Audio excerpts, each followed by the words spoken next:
Yes, we had a bad week.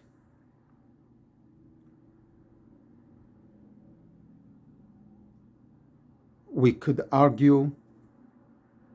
Of course, there were some good things.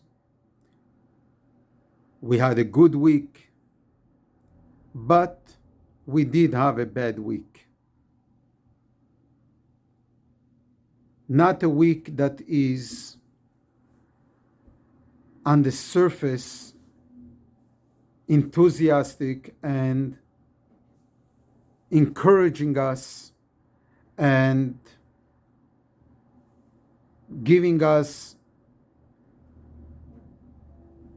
hope for a light at the end of the tunnel. And I will not go into details because everyone has their own interpretation and their own ways of looking at things. But we had a bad week in many aspects.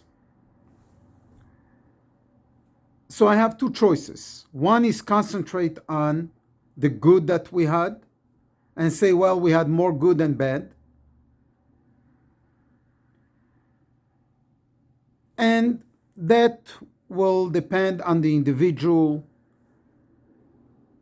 on the outlook at things. So let us concentrate on the bad part, on things that were not good, and how do we deal with it. So as always, we are taught by the Alter Rabbi, the founder of Chabad, whose today is his Yortzeit, the author of Tanya, Midaf leb midatzeit. We should live with the times. Meaning, we look in the parsha of the week and we derive strength, guidance, and a little light that will push away a lot of darkness. So we begin the book of Shemot, which is translated in English as the book of Exodus. However, the parsha of this week deals with over 100 years of slavery. Based on the count from when Yosef and Levi, the son of the last one of the tribes who passed away, until the Exodus, it was approximately 115 years. A little less, perhaps. Somewhere there. Over 100 years of slavery. Depressing. Depressing on many levels. Depressing on the level of Amram, who was the leader of the Jewish people at the time, separates from his wife. Why? Because of the decree of Pharaoh that little boys who are born should not make it but should be thrown in the river.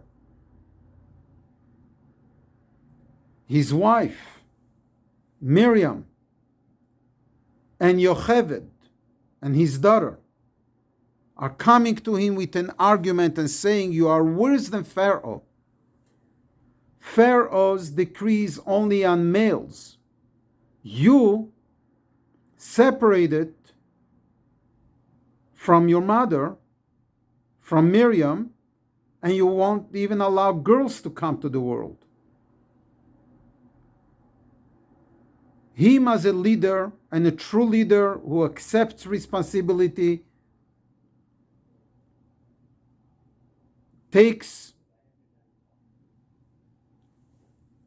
accepts their criticism and reunites with his wife, with Miriam, Moshe is born.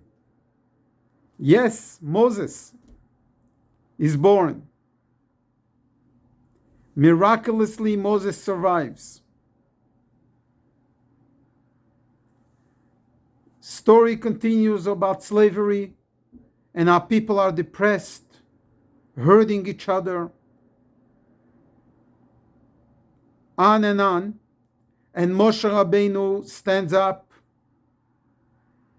and saves people, looks after their well-being, physically, spiritually, morally, on many levels. I don't want to go now in all the details, but everyone is encouraged to read and learn the Parsha in Egypt and in Midian, doing what is right, persistent.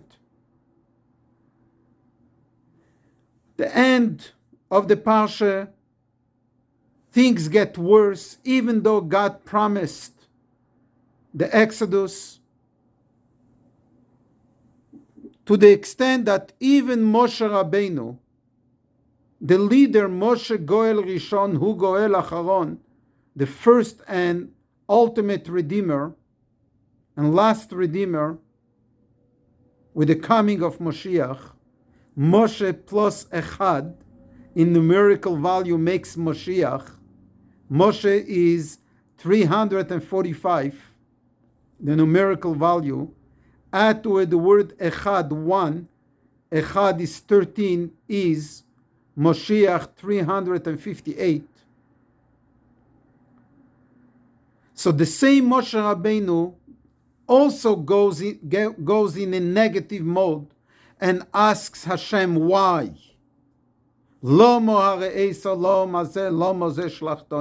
Why did you make it so bad for these people? Why are you sending me to make things worse?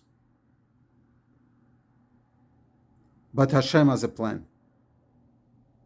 And Hashem says to Moshe, hold on, and things will be good. Not only Hashem has a plan, but the Jewish people as a whole were persistent. And with the leadership of not only Amram and Moshe, but starting with Yocheved and Miriam, the leadership of a Yiddish Mame, the stubbornness, persistence of the Jewish people that remained and held on strong to their faith, as in the Parsha of today, that Hashem is telling Moshe that the Jewish people are believers, despite everything. There is something that is part and parcel of them that we believe. Anachnu ma'aminim bnei ma'aminim. And they did not change their culture and their tradition and their connection with Hashem,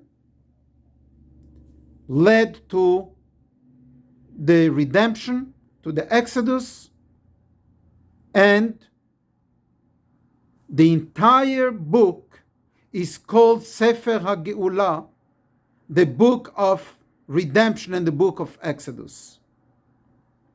Dear friends, no one knows what the future is. We don't. I don't. But let's encourage each other.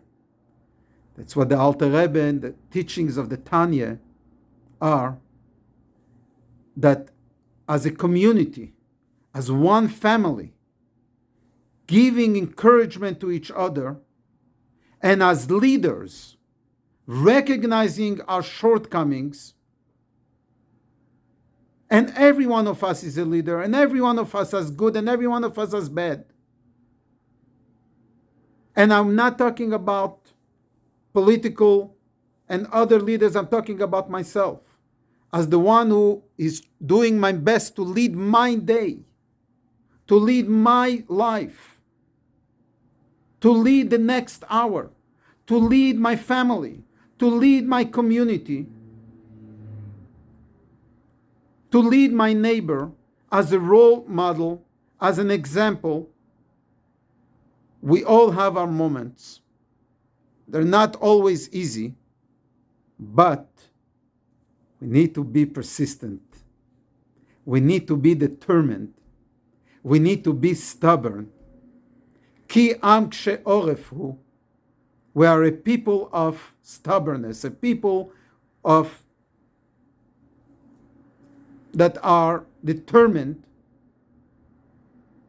and that message needs to overwhelm our challenges and our moments, and it's going to be good. The book of Geulah, the book of redemption, the book of Exodus.